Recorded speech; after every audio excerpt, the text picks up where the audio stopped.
मनुष्य का हृदय जो है वो अत्यंत ही कोमल एक और मांसल रचना है, जो हमारे वक्ष गुहा मतलब गर्दन के नीचे तथा पेट के ऊपर वाले भाग में पाया जाता है। और यह पसलियों के नीचे पाई जाती है। जो पसलियाँ होती है ना, उसके यह नीचे पाई जाती है। और इसे केंद्रीय पंप अंग, हृदय को केंद्रीय पंप अंग कहते हैं, जो रक्त पर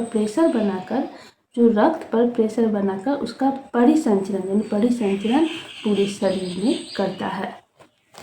अब है कि हृदय का आकार कैसा होता है। तो हृदय का आकार तिकोना होता है। पहला कोण, दूसरा कोण, तीसरा कोण तिकोना होता है। इसका चौड़ा भाग आगे की ओर, ये चौड़ा भाग जो है वो आगे की ओर और सकरा भाग पीछे की ओर होती है। हृदय का जो आवरण है उसे हृदय आवरण कहते हैं। यह बना क्या चीज़ से होता है। तो यह पेरिटोनियम की बनी होती है। क्या चीज़ की बनी होती है। पेरिटोनियम की दोहरी झिल्ली होती है, पहली और दूसरी, और बीच में एक दर्भ होता है जिसे हम पेरिकार्डियल दर्भ कहते हैं। और इस गुहा को कहते हैं पेरिकार्डियल गुहा। किसी भी खाली स्थान को गुहा कहते हैं, इसे हम पेरिकार्डियल गुहा कहते हैं। और किसमें यह 4 चेंबर होती है, किसमें 2। तो मनुष्य तथा मेमेलिया वर्ग में स्तनधारी जीव जंतु आते हैं, विकसित जीव जंतु आते हैं, और मनुष्य भी आते हैं। शेर, गाय, जितने भी विकसित जीव जंतु जो बच्चे को जन्म देती है, उसे दूध पिलाती है, वो मेमेलिया वर्ग में आते हैं। मनुष्य भी, इसके जो हृदय है वो 4 चेंबर में होते हैं, पहला, दूसरा, तीसरा, चौथा। ऊपर वाले भाग को आलेन, नीचे वाले भाग को हम निलय कहते हैं।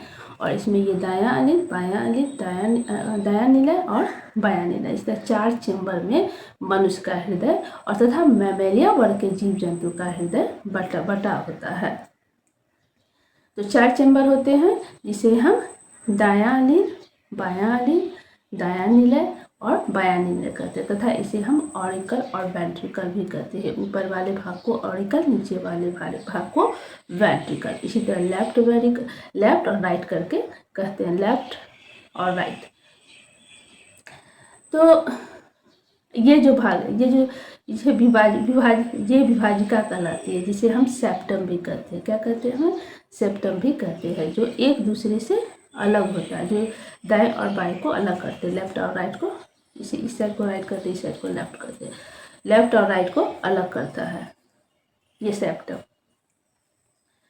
ये सेप्टम अलग किया तो इसे हम अंतरा अलित भित्ति कहते हैं। ऊपर वाले को अंतरा अलित मतलब अंतर कर रहे हैं, अनित को अंतर कर रहे हैं तो अंतरा अलित भित्ति कहते हैं। ये निलय को अलग कर रहे हैं तो इसे अंतरा निलय भित्ति कहते हैं। दोनों अनिंद की दीवार पतली होती है। दोनों अनिंद की दीवार, ये अनिंद की दीवार पतली होती है, जबकि निलय की दीवार ये निलय की अपेक्षाकृत मोटी होती है।